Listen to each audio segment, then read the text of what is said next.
भाइयों बहनों, आज मैं हमारा दिल्ली का ट्रेन है। हम भैया भाभी से मिलने आए थे और आज का ट्रेन है 2 बजे का। हम निकल जाएंगे।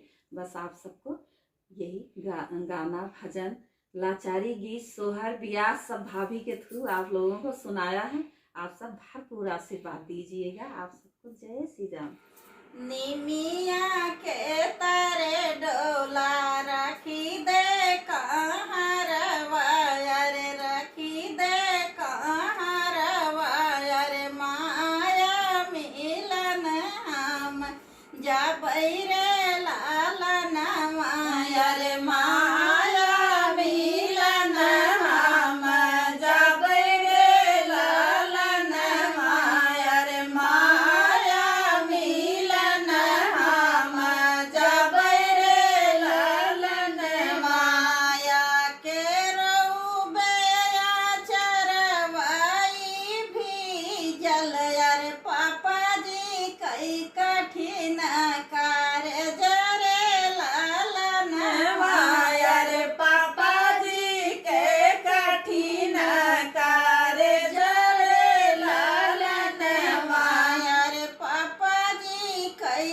कठिन कार्य जरे लालन माया रे, पापा जी के कठिन कार्य जरे लालन माया के तारे डोला रखी दे कहाँ रवाया रे, चाची मिलन हम जाबै रे लालन माया रे, चाची मिलन हम जाबै रे लालन चाची के रउबे चरवाई भी गया रे, चाचा जी के कठिन कार्य जरे लालन माया रे, चाचा जी के कठिन कार्य जरे लालन माया